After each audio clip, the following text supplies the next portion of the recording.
Assalamualaikum warahmatullahi wabarakatuh. Salam Jum'ah Mubarakah dari Virginia, Amerika. Bismillahirrahmanirrahim. Walhamdulillah wassalatu wassalamu ala Rasulillah. Rabbi shrah li sadri wa yassir li amri wahlul 'uqdatam min lisani yafqahu qawli.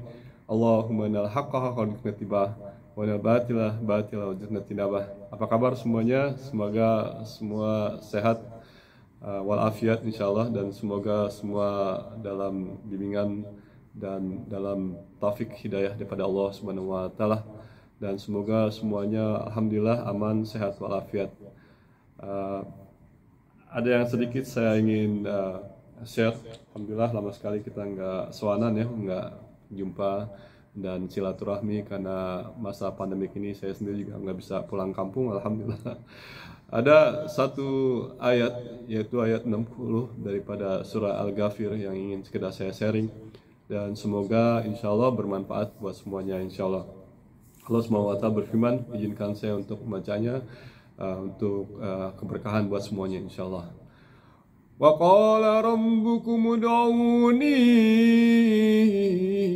astajib lakum innal ladzina yastakbiruna an ibadatihi sayadkhuluna dakhirin. Subhanallah, ini ayatnya sangat-sangat indah, tapi juga agak-agak mengerikan. Kenapa? Karena dalam ayat ini Allah Subhanahu wa taala berfirman, dan berdoalah kepadaku, maka sesungguhnya akan aku perkenankan. Dan sesungguhnya orang-orang yang menyombongkan diri mereka daripada menyembah Allah Subhanahu wa taala, Allah Subhanahu wa taala di sini sampai mengatakan sayadkhuluna jahannama dakhirin. Allah akan masukkan mereka ke neraka jahanam dalam keadaan hina dina. Ulama mengatakan di sini Allah Subhanahu wa taala akan marah kepada kita kalau kita tidak memohon pertolongan kepada Allah Subhanahu wa taala. Subhanallah, berapa kali kita membaca surat Al-Fatihah, di mana di dalam surah Al-Fatihah itu Allah Subhanahu wa taala berfirman dan kita mendeklarasikan pada Allah Subhanahu wa taala, auzubillahi minasyaitonirrajim, iyyaka na'budu wa iyyaka nasta'in. Hanya Engkaulah satu-satunya yang kami sembah, dan hanya kepada Engkaulah satu-satunya kami memohon pertolongan. Subhanallah, kita sampai mengucapkan sampai 17 kali, tetapi kenapa kita tidak mau berdoa pada Allah Subhanahu wa taala? Dan Allah Subhanahu wa taala di sini dalam surah Al-Ghafir ayat 60 akan marah pada kita kalau kita tidak memohon pertolongan pada Allah Subhanahu wa taala. Astajibukum, kalau kalian memohon pertolongan pada Allah Subhanahu wa taala, maka Allah Subhanahu wa taala akan memperkenankan. Nah, di sini saya agak pause sedikit, cepat aja ya. Ada 3 kondisi Allah Subhanahu wa taala akan memperkenankan doa kita. Yang pertama adalah pada saat itu juga Allah Subhanahu wa taala akan mengabulkan doa kita, seperti yang terjadi pada kisah ibunda daripada Musa alaihissalam ketika beliau mengapungkan Musa alaihissalam di Sungai Nil, lalu berdoa pada Allah SWT, ya Allah, pertemukanlah aku kembali dengan anakku. Maka tidak lama kemudian Allah Subhanahu wa taala mempertemukan bayi Musa alaihissalam dengan ibunda beliau. Yang kedua, doa itu akan dikabulkan, cuma masalahnya harus dipospon sedikit, harus di-delay ya, harus ditunda.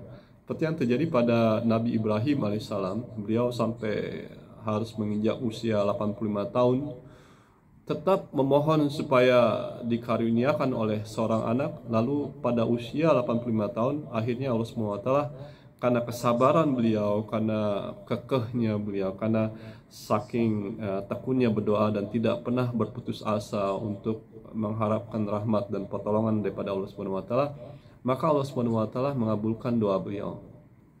Nabi Zakaria juga mengalami hal yang sama ketika beliau menginjak usia 90 tahun, pada akhirnya beliau dikaruniai oleh seorang anak yang bernama Yahya.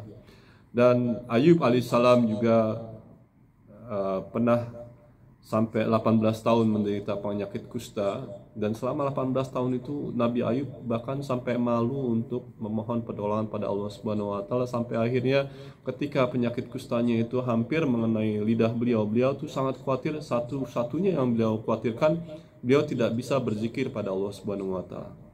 Lalu beliau mengatakan, dan ini sudah didokumentasikan juga di dalam Al-Qur'an, surah Al-Anbiya ayat 104, Allah Subhanahu wa taala berfirman, wa ayyuba idh nada rabbahu anni massaniyad durru wa anta arhamar rahimin. Anni massaniyad durru.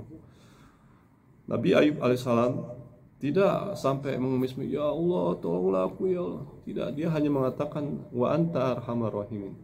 Lalu Allah Subhanahu wa taala berfirman di dalam ayat berikutnya, fastajabna.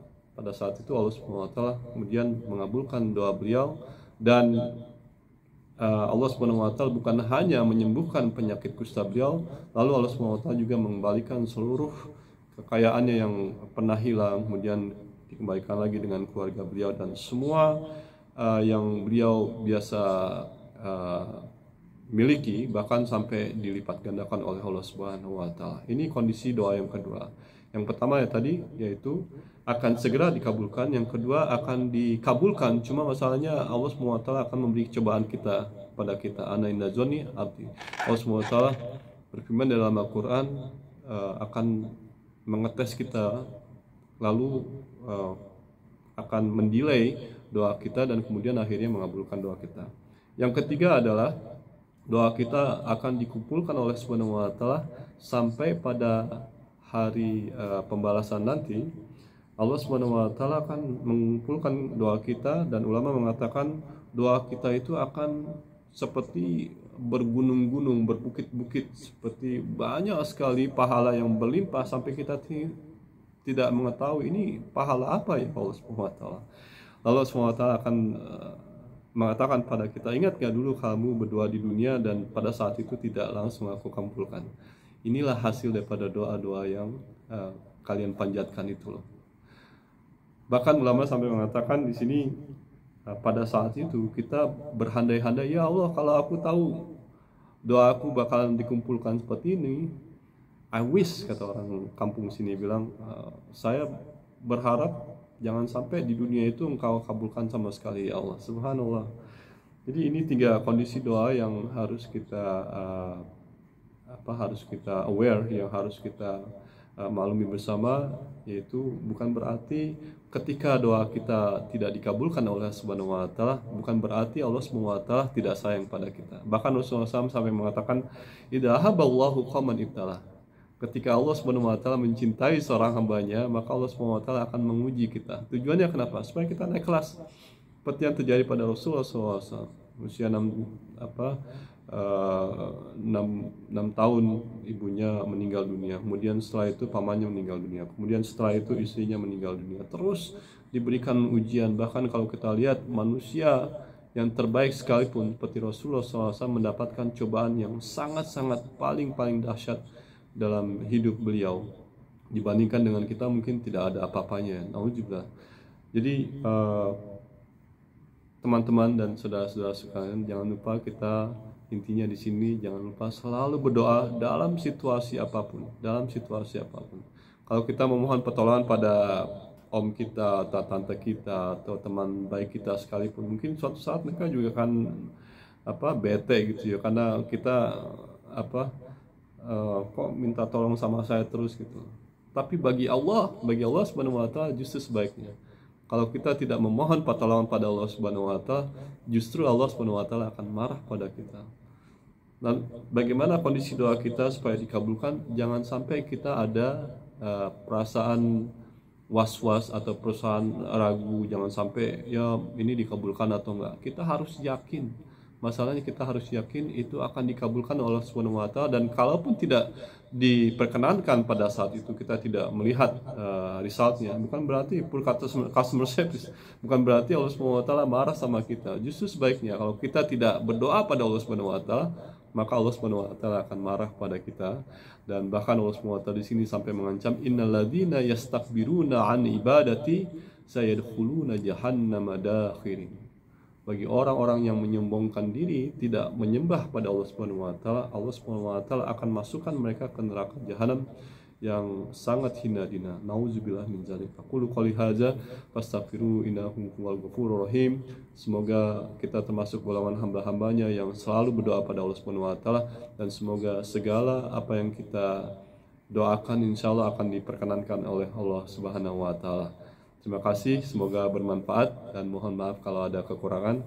Subhanakallahumma wa bihamdik wa nasyhadu an la ilaha illa anta wa nastaghfiruka wa natubu ilaik. Wassalamualaikum warahmatullahi wabarakatuh. Barakallahu.